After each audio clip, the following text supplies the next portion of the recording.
Boa tarde, galera! Tudo bem? Aqui quem fala é a professora Isadora, professora de Biologia do curso pré-vestibular Vai Cair na Prova. E hoje nós iremos ver a nossa nona aula de Biologia B, sobre relações ecológicas interespecíficas, certo? Vamos lá? Espero que vocês gostem bastante dessa aula. Então, começando aqui com alguns conceitos básicos, alguns conceitos gerais que já foram trabalhados em aulas anteriores, nós podemos dividir as relações ecológicas, que são as interações entre os seres vivos, em dois tipos.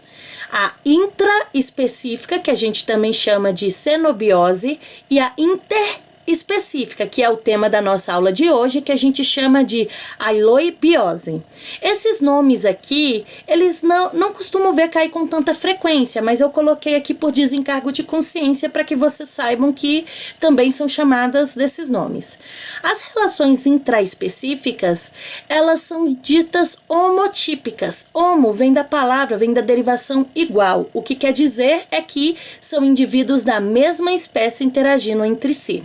Já as interespecíficas, elas são chamadas de heterotípicas, ou seja, hétero diferente, indivíduos de espécie diferente que interagem entre si.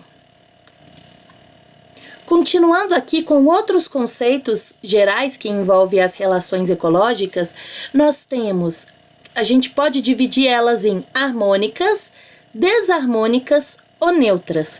Vocês vão perceber durante a minha aula que quando eu for explicando as interações ecológicas, eu vou usar esses símbolos. Esse símbolo aqui de mais representa as interações harmônicas, que são quando não há prejuízo para nenhum dos indivíduos envolvidos. No caso, eu vou usar dois símbolos, um para um tipo de indivíduo, outro para outro. Sempre que tiver esse símbolo de mais, é porque para ele aquela interação está sendo positiva. Certo? Interações desarmônicas, pelo contrário, são interações no qual pelo menos um dos indivíduos é prejudicado.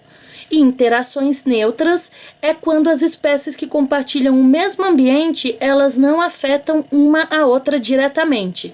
E é representado pelo número 0, enquanto as desarmônicas são representadas pelo sinal de negativo, que quer dizer que aquela interação não foi positiva. Ok? Então, galerinha, entrando agora então na relação interespecífica, a prof trouxe aqui um macetinho para vocês. Na verdade, isso aqui é mais um resumo, uma forma em que vocês possam visualizar para não esquecer o significado dessa palavra. Como eu disse anteriormente, relação interespecífica é qualquer relação entre organismos de duas espécies diferentes. Ok? Então vamos analisar bem o nome. Como eu sempre digo, esses nomes vêm do grego, vêm do latim, e eles sempre querem dizer alguma coisa nessas línguas. Se você souber o que aquilo significa, vocês vão conseguir deduzir vários nomes sem ter que decorar desesperadamente. Então, aqui no caso, específica. Específica, ok, vem de espécie, vem de individual. Agora, esse prefixo inter, você observa ele em outras palavras, como por exemplo, internacional. Então, esse inter quer dizer que é algo que vem de fora, é algo que é diferente. Logo, a palavra interespecífica vai estar relacionada a espécies diferentes, ou seja, a relação entre diferentes espécies. Aqui no caso nós temos um jacaré e uma ave fazendo algum tipo de interação. São duas espécies diferentes, então essa interação, que aparentemente é benéfica para os dois, é chamada de interespecífica. Certo? Agora que isso ficou claro, nós podemos passar para os exemplos propriamente ditos. Então vamos lá. Aqui no primeiro round, nós temos as interações interespecíficas harmônicas, ou seja, as interações positivas entre seres de diferente espécie. A primeira que nós vamos ver é o mutualismo. Só mudar isso aqui um pouquinho para não atrapalhar o texto, certo? Que eu preparei com todo carinho para vocês. Então, galerinha, veja só. O mutualismo, ela é um tipo de interação obrigatória para os dois indivíduos e ambos são beneficiados. Nela acontece associações anatômicas e fisiológica entre os seres vivos, certo? Aqui, como eu disse, esse símbolo de mais representa que ela é positiva para um dos indivíduos, né, ou para uma determinada espécie, mas também é positiva para o outro. Nós temos vários exemplos de mutualismo. Alguns exemplos famosos são as micorrizas. As micorrizas, elas são interações entre as raízes de plantas e os fungos. O que acontece? Com essa interação, os fungos, eles vão estender bem mais a superfície de contato das raízes e ambos vão conseguir absorver mais nutriente, enquanto isso o fungo também ganha proteção. Outro exemplo aqui, bem famoso, que vocês já devem ter escutado falar do mutualismo, é a associação entre micro-organismos, como bactérias, certo? Aqui nesse círculo azul, e animais ruminantes. Os animais herbívoros ruminantes, eles possuem em seu sistema digestório bactérias que são capazes de quebrar, de digerir a celulose. É por isso que a vaquinha, ela pode comer pasto e a gente até pode comer, mas a gente não absorve a celulose desse vegetal. Ele vai servir pra gente como fibra, certo? Então é por isso que a vaca, ela consegue digerir a celulose, porque ela tem essa relação mutualística com bactérias. Enquanto isso, as bactérias estão recebendo proteção, estão recebendo um lugar quentinho, estão recebendo condições ideais para a sua sobrevivência. Então é fantástico. Veja, todos esses organismos aqui que a gente viu nesses primeiros exemplos, eles possuem uma interação íntima, uma interação que tem que existir, certo? É uma interação obrigatória. Aqui, em um segundo momento, nós podemos ver mais exemplos de mutualismo. Nós temos aqui leguminosas e uma espécie de bactéria do tipo Rhizobium. Esses nódulos aqui nas plantas são os rizóbios, e os rizóbios, eles ficam nas raízes da leguminosa, certo? Nós temos aqui também os famosos líquens, que são a associação de algas, oceanobactérias e fungos. Eles não existem separados, até existe, mas aí não é líquen. Líquen é essa união, certo? No qual uma oferece nutrientes, no caso das algas, né, que são seres fotossintetizantes, o fungo oferece um ambiente úmido, um ambiente protegido. E um exemplo semelhante ao dos ruminantes e dos micro-organismos é o exemplo do cupim. O cupim, ele tem no seu sistema digestório certos protozoários que vão ajudá-lo a digerir a celulose da madeira que ele come, certo? Então, mutualística é isso, vamos para a próxima. Galerinha, continuando aqui nas nossas interações positivas, nós temos a protocooperação. Ela também, ó, veja, mais é positiva para ambas as espécies envolvidas. Eu quero que vocês prestem muita atenção, porque tem alguns detalhes importantes aqui. A protocooperação, ela é conhecida por mutualismo facultativo. Então, pode ser que vocês encontrem na prova do vestibular mutualismo se referindo à protocooperação. Nesse caso, vocês vão ter que analisar todo o contexto para ver se está falando do mutualismo mesmo ou da protocooperação.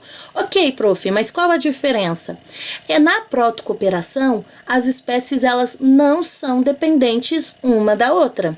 Elas vivem muito bem sozinhas, obrigada, mas elas se encontram assim para uma interação casual na qual ambas são beneficiadas. Então, enquanto no mutualismo tinha uma obrigatoriedade de união anatômica ou fisiológica, aqui elas não possuem essa obrigação. Então, aqui nós temos 3 exemplos. O exemplo da anêmona e do peixe-palhaço, certo?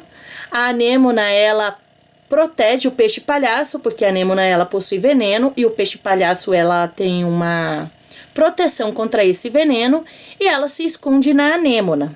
Já no caso, ela acaba trazendo o resto de alimentos para a anêmona, então ambos saem beneficiados.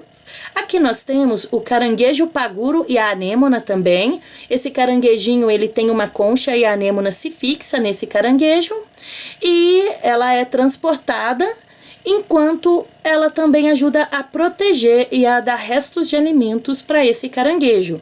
E nós temos aqui uma interação bem comum de se observar entre os animais. Você já viu com o jacaré, com a vaca, com o rinoceronte, entre outros, que são associações entre pássaros e outros animais, que aqui no caso é um exemplo de herbívoro. Esse bisão, provavelmente um bisão, um búfalo, veja, ele possui essa ave, esse pássaro, que ela se alimenta dos ectoparasitas desse bisão. Ela está tirando os carrapatos e a pulga desse bisão, está ganhando alimento e, pelo outro lado, o bisão está sendo limpo, certo? Então, é uma interação benéfica para ambos. Aí, depois disso, eles podem viver muito bem sozinho e é isso aí. Beijos, me liga, tá bom? Vamos para a próxima, então. Galerinha, então, ó, outro tipo de relação harmônica entre espécies diferentes é o comensalismo. Observe aqui no comensalismo. Esse mais significa que uma das espécies é beneficiada. Esse zero representa que a outra é neutra. Ela não é prejudicada nem beneficiada, ela é indiferente. Então, aqui, no caso do comensalismo, nós vamos chamar de comensalismo sempre que tiver uma interação em que uma espécie se aproveita da outra para conseguir alimento ou proteção, ela é beneficiada e a outra é neutra, certo? Isso é uma característica importante. Como eu disse, apenas um dos lados se beneficia, mas o outro não tem prejuízo. Aqui nós temos os exemplos dos abutres, que eles esperam os leões, as hienas terminarem de comer para ficarem com a carcaça, certo? Até as próprias hienas que se aproveitam dos alimentos, os restos de alimentos dos leões. Agora eu quero que vocês prestem muita atenção, porque eu vou falar de alguns subtipos do comensalismo.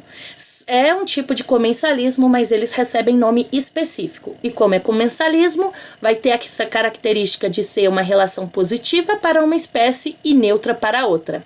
Aqui no caso, nós temos a foresia. A foresia, ela é um comensalismo normal. Um animal, uma espécie, se aproveita da outra sem causar prejuízo. Porém, nesse caso, nesse nome específico foresia, o que acontece é que um organismo ele se prende ao corpo do outro usando como transporte. Um exemplo bem famoso que nós temos são as rêmoras, ou peixe-piloto, e o tubarão. Elas possuem uma nadadeira modificada que se prendem ao tubarão. Aí, no caso, elas pegam carona com o tubarão, se aproveitam da proteção do tubarão, certo? E quiçá até dos restos de alimentos do tubarão, não sei qual é a alimentação das rêmoras, mas talvez isso possa acontecer, e o tubarão é indiferente. Mas aí você pergunta, prof, por que o tubarão deixa? Porque elas não são presas do tubarão, certo? E assim elas vão levando a vida. Aqui nós temos um tipo bem estranho nesse exemplo aqui, o inquilinismo. No caso do inquilinismo, como o próprio nome já diz, inquilino, um animal usa o corpo do outro como abrigo, porém ele não causa prejuízo para esse outro animal, ele não é um parasita, ele só está usando o corpo do outro para se proteger por um breve momento. Um exemplo que a gente tem aqui, ó, é o peixe-agulha e o pepino do mar. Nessa imagem aqui, bem chocante, bem feia, na verdade, essa esponjona aqui, né, esponjona é modo de dizer, viu, gente, isso aqui é um equinodermo.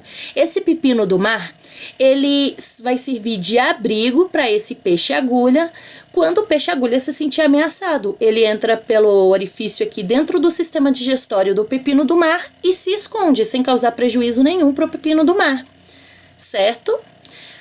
Aqui nós temos o epifitismo. O epifitismo é um tipo de inquilinismo, porém é um caso específico no qual a planta utiliza a outra como suporte sem causar prejuízo. Nós temos aqui como exemplo vários tipos de plantas, como as bromélias, como as orquídeas, que são chamadas epífitas. Por isso, o nome da interação é epifitismo. No caso das epífitas, o que acontece muito em florestas assim extremamente densas, com as copas densas, elas se fixam na base superior das árvores para conseguir mais água, para conseguir mais luz. Porém, elas não causam prejuízo nenhum à árvore, certo?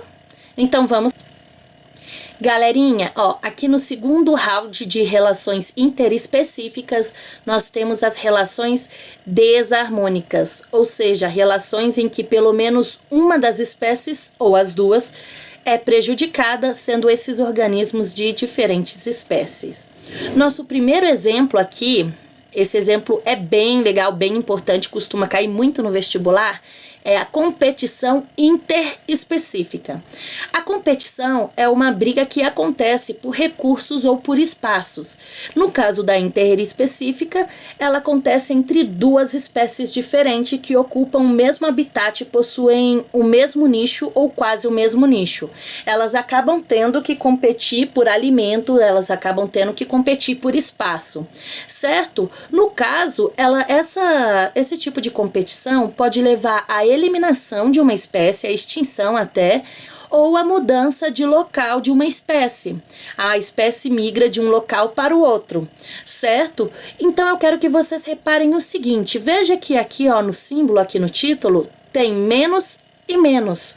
No caso da competição, tanto intraespecífica quanto interespecífico, os dois organismos saem prejudicados, porque mesmo que tenha um vencedor entre aspas, esse vencedor, ele gastou muita energia, muito recurso, muita matéria, ele pode sair ferido, ele pode sair machucado, certo? Então há prejuízo para ambos. Isso é uma coisa assim bem importante de prestar atenção. Dentro aqui da competição, eu quero dar um exemplo bem famoso que eu também vejo cair no vestibular frequentemente, que é o princípio da exclusão competitiva. Esse princípio foi formulado por um cientista chamado Gauss em 1934. Ele fez um experimento com dois tipos diferentes de protozoários, de Paramecium, que é o P. caudatum e o P. aureola. Aurélia. Ai, às vezes eu confundo um pouco aqui, eu enrolo a língua, mas vocês entenderam, né? Então veja, galera, esse aqui é o Paramecium aurelia vivendo sozinho em um ambiente. Ele tem essa curva de crescimento, certo? Esse aqui, ó, é o Paramecium caudatum vivendo sozinho em um ambiente. É menor do que o outro, mas ainda assim ele está crescendo.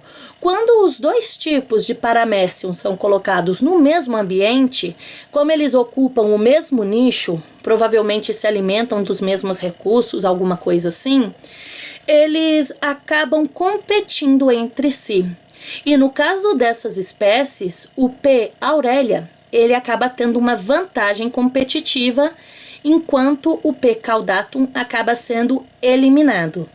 Ah, professora, mas os dois são protozoários. Sim, os dois são protozoários, os dois são Paramecium, mas são espécies diferentes. Por isso é uma competição interespecífica. Ok? Então tá, galerinha, vamos para o próximo slide. Lindos do meu coração, ó, outro tipo de interação interespecífica desarmônica é o parasitismo. Nessa, há benefício para uma das espécies e prejuízo para a outra.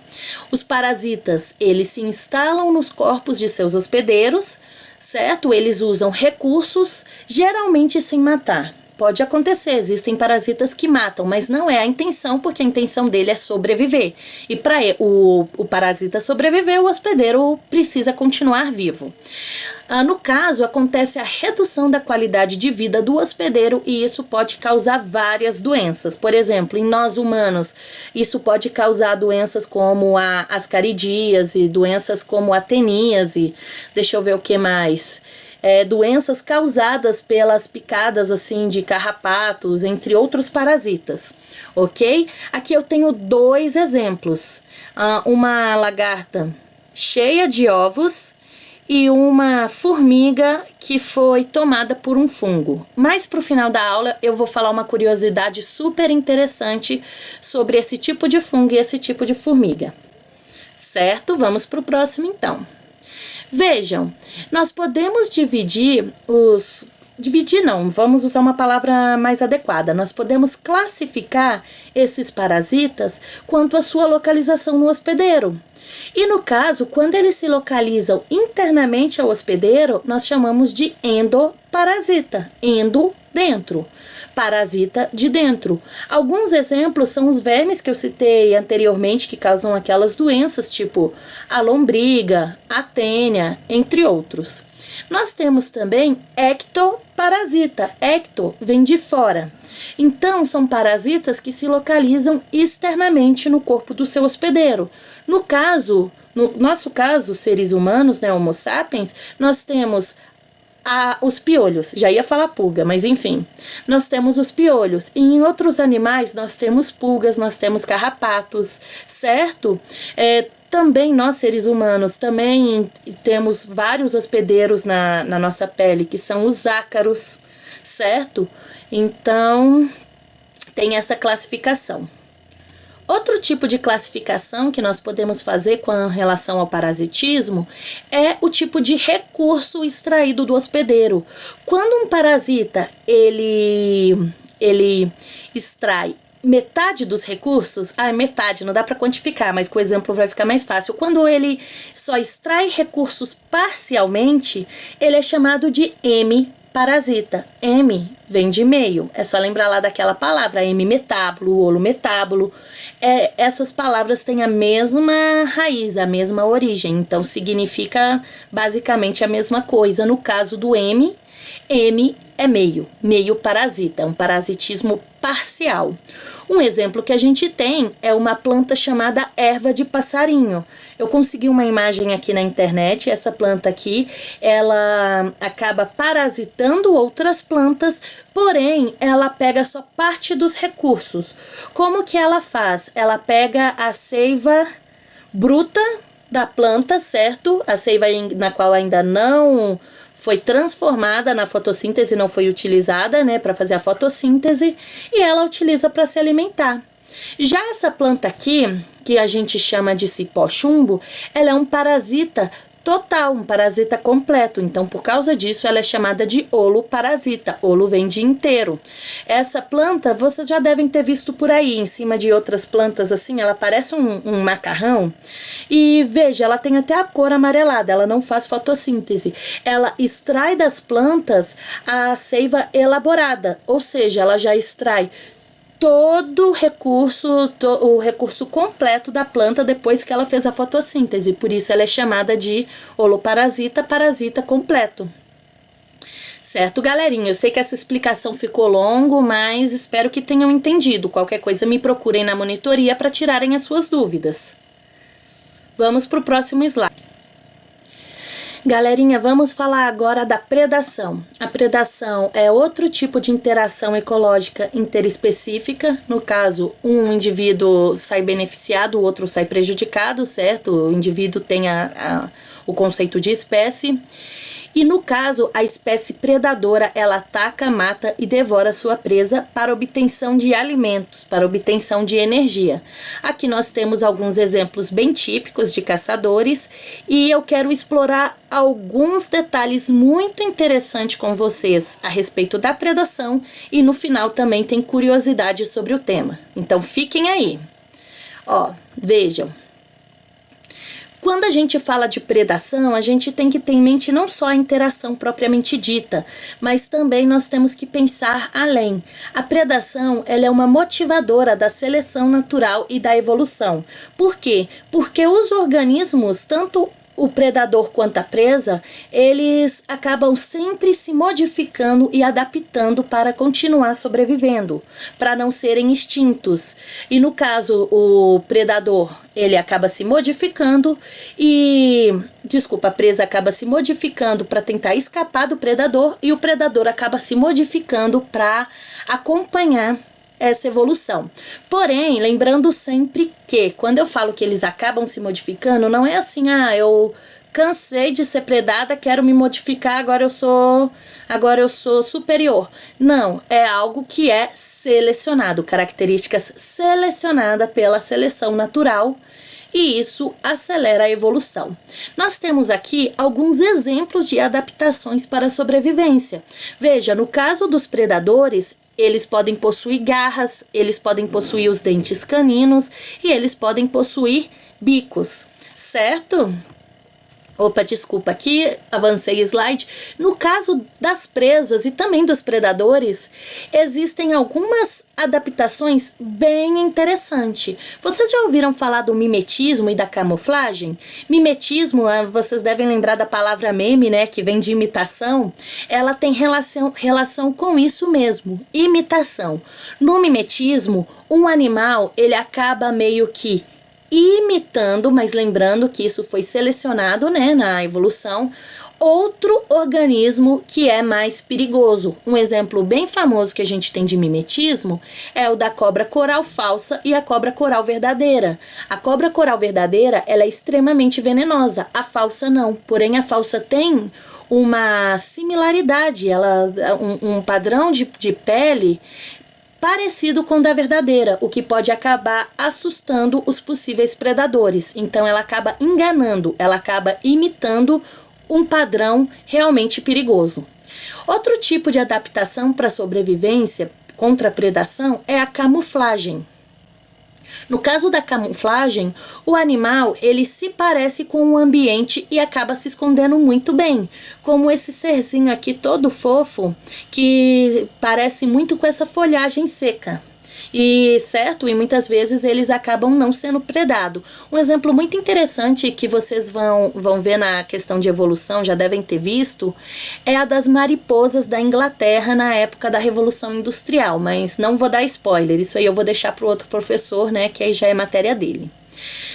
Outro tipo de adaptação para sobrevivência que nós temos é chamada de aposematismo. O aposematismo, ela é um padrão de cores que indica que aquele animal é perigoso ou venenoso. Por exemplo, geralmente cores fortes na natureza são acompanhadas de animais que possuem algum tipo de veneno contra os seus predadores. Essa rãzinha aqui, ou perereca, ainda, desculpa, não tô sabendo diferenciar, mas eu acho que é uma rã, ela é um dos anfíbios mais venenosos do mundo. Certo? E ela possui essa cor extremamente chamativa que é meio que dizendo: não chegue perto, eu sou perigoso e não tenho medo de usar o meu veneno. Boa, né, a comparação? Então, esse padrão assim de adaptação se chama aposematismo. Então, só resumindo, isso faz parte de um processo de seleção natural que contribui para a evolução da presa e do predador.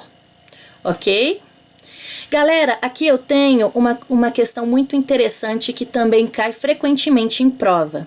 Apesar disso, apesar de você sempre ficar com dozinha ali do ser que é predado, do coelhinho, do viadinho, da zebrinha. Gente, é importante a predação, não só pro predador, mas também para a espécie que é predada. Por quê? Porque a predação ela serve como controle populacional. Aqui nós temos um exemplo muito típico que costuma cair bastante no pré-vestibular. Veja, número de indivíduos e aqui o tempo. Eu acho que nesse exemplo o que aconteceu é que uma determinada região estava crescendo o número de lebres e elas estavam acabando com a colheita. Se não for exatamente isso, vamos fingir que é, porque o contexto aqui, assim, em geral, não é importante, mas enfim. E aí, no caso, começou a crescer muito o número de lebres. Aí, a lince é um predador da lebre em regiões frias, em regiões onde elas coexistem. E no caso, vamos dizer assim que aumentou o número de linces para que pudessem predar essas lebres. O que acontece? A princípio, veja, aqui essa linha vermelha representa o número de linces e essa linha azul representa o número de lebres. A princípio, veja, a população de lebres ela começou a aumentar bastante, certo? E a população de lince começou a se alimentar desse excesso de lebres. Quando ela começou a se alimentar desse excesso de lebres, a população de lebres começou a diminuir, porque estavam sendo predadas. E a de lince começou a aumentar, porque estava tendo bastante alimento disponível. Porém, chega um momento que alimento disponível vai ficar escasso, porque muitas lebres foram predadas. Então, como vai ter limitação de recurso, porque a população de lince cresceu e o número de alimento diminuiu, a população de lince volta a diminuir. Enquanto isso, a de lebre volta a aumentar, porque tem menos lince. E o que acontece? Acontece que essa dinâmica se mantém. Quando a população de uma cresce, a outra tá lá embaixo, a outra começa a se alimentar e cresce também, diminuindo a população da presa, e assim vai indo. Isso serve como um controle populacional extremamente importante, porque vocês têm que lembrar, quando a gente viu algumas outras aulas de ecologia, que o ambiente ele comporta um número fixo, um número limitado de seres, porque existem poucos, porque não existe recurso infinito. Então, quando a população de presa começa a crescer muito, é até bom que tenha predador, porque isso serve como um controle populacional que diminui e que seleciona essa população de presas. Certo, galera? Alguma dúvida até aqui? Gente, isso é emocionante, né? Espero que vocês achem isso tão apaixonante quanto eu. Nós temos aqui, galerinha, a herbivoria. A herbivoria é um tipo de predação, porém ela ocorre entre os animais e as plantas, certo? No caso, as plantas e os herbívoros. As plantas também possuem defesa contra a herbivoria, elas podem possuir alguns tipos de tóxicos, elas podem possuir alguns tipos de liberação de sais para tentar evitar essa predação, que no caso a gente chama de herbivoria. Nós temos um outro tipo de interação interespecífica que é bem controverso, causa bastante dúvida nos estudantes, que é o amensalismo, que a gente também chama de antibiose. No caso do amensalismo, veja, ele é desfavorável porque ele prejudica uma determinada espécie, mas é neutro para outra. Ou seja, uma espécie, ela libera uma substância que impede ou que dificulta o crescimento e desenvolvimento da outra, porém ela não é beneficiada com isso. Certo? Ela não é afetada diretamente no processo. É como se fosse assim, sabe? Você solta pum no elevador com outras pessoas, aí as pessoas são prejudicadas, mas você é indiferente? Você não fez isso porque queria prejudicar ela, simplesmente porque aconteceu? Gente, eu sei que o exemplo bom, enfim, ele é bem significativo, né? Então pense nesse caso no amensalismo.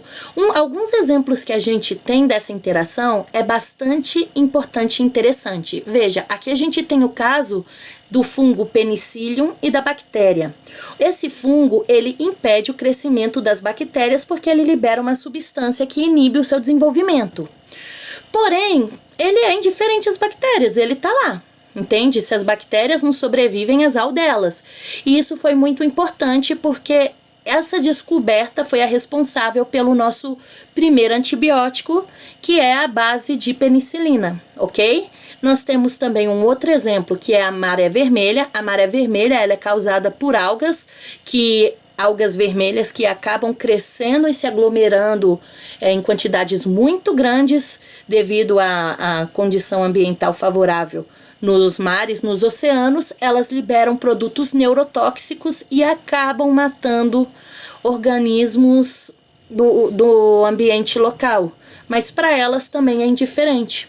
E um outro exemplo que nós temos é o pinus, ou isso também acontece com o eucalipto, e plantas locais. Quando eles se desenvolvem, eles acabam liberando substância que impede o crescimento de plantas daquela região, mas também não foi com essa intenção, se a gente pode dizer assim, não foi com nenhum objetivo de sobressair ou de competir, certo? Então, a gente não confundam nunca mais a questão do amensalismo, ok?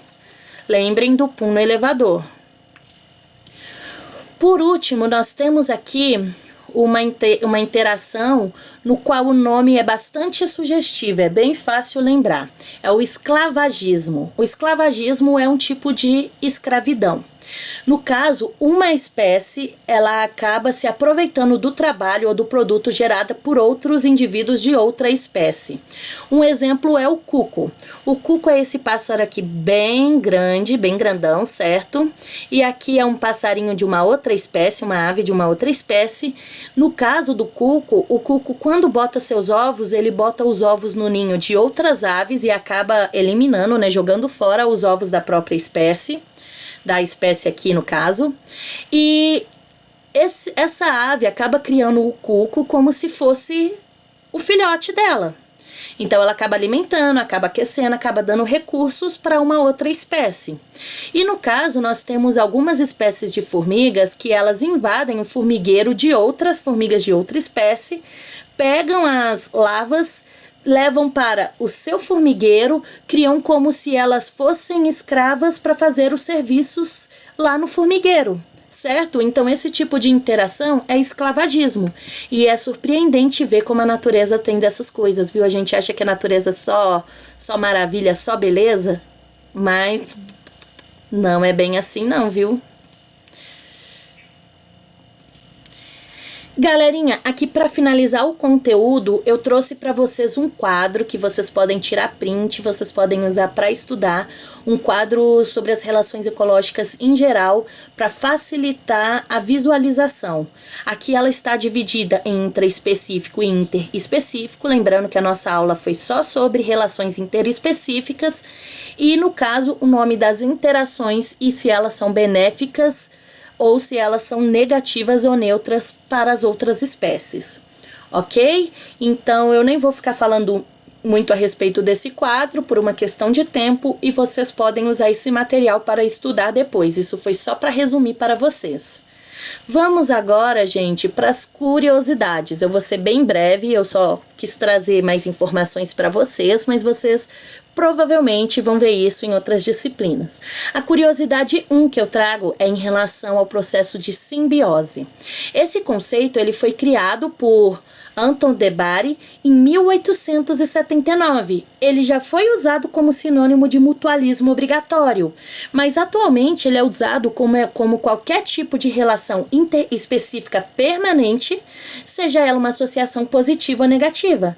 Ou seja, se a gente for lembrar, o mutualismo, que foi a primeira que eu expliquei, ela acontece entre espécies diferentes, certo? É uma interação permanente, porém, ambas são beneficiadas. Ela é uma relação harmônica.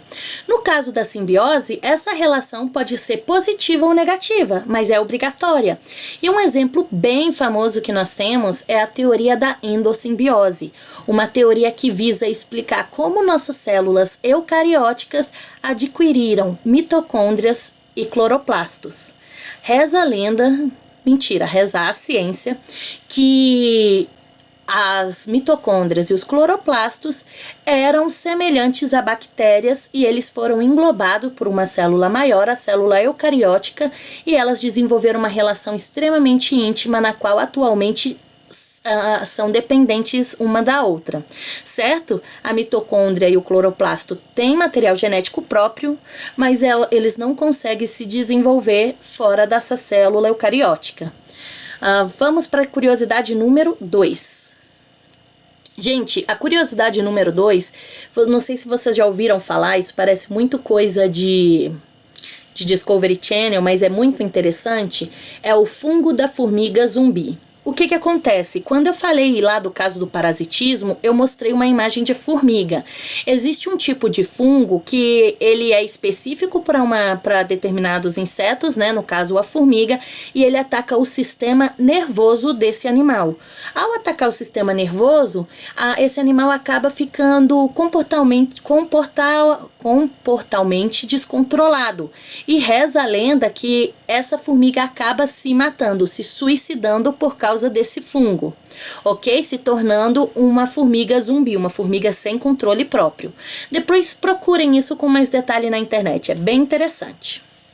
Curiosidade número 3, nós temos a seleção naturais e as adaptações dos bicos dos pássaros. Quando eu falei das adaptações em relação à predação, eu lembrei dos dentilhões de Darwin. Quando Darwin foi em Galápagos e observou as diferentes ilhas, ele reparou que cada ave, embora parecesse muito semelhante, tinha um tipo de bico bem diferente uma da outra. E ele percebeu também que esse bico estava relacionado à função. Cada ave possuía um tipo de alimento diferente, um nicho diferente. Então, se vocês forem observar, vejam, se vocês começarem a observar o bico das aves, vocês vão perceber que cada ave tem um bico específico para a sua alimentação. Certo? Isso é uma coisa muito interessante, a gente passa a ver a natureza com outros olhos. E então, por fim, curiosidade número 4 é a seleção natural e adaptação dos olhos para a caça. Isso também é referente à predação e falando aqui rapidinho com vocês. Geralmente, animais que são predadores possuem olhos frontais, tipo nós humanos que já vivemos assim há muitos anos atrás, né? Os hominídeos viveram de caça e coleta, embora nós somos onívoros, nós também caçávamos e nós possuímos olhos frontais, assim como a maioria dos predadores. Gente, na biologia nada é tudo, então aqui no caso é a maioria. E o que acontece? Esses olhos frontais, ele permite formar uma única imagem no cérebro, o que dá uma visão binocular. Ela ajuda o predador a ter mais foco e profundidade para alcançar sua presa. Já os olhos laterais, que a maioria dos herbívoros possuem, eles dão uma visão monocular. Cada olho vê uma coisa, você não forma uma imagem só. Um olho está vendo um lado do ambiente, o outro olho está vendo o outro. Então, no caso, o que acontece? Eles não têm muito foco e profundidade, mas eles têm um campo de visão muito grande e podem, com isso, acabar vendo o seu predador em algum lugar que nós não veríamos. Certo? Isso também são adaptações que foram evoluindo, que foram aparecendo por causa da seleção natural e estão aí até hoje porque tem dado certo. Galera, é isso aí, muito obrigada, espero que tenham gostado da aula e espero, acima de tudo, que tenham entendido. Beijão e até a próxima!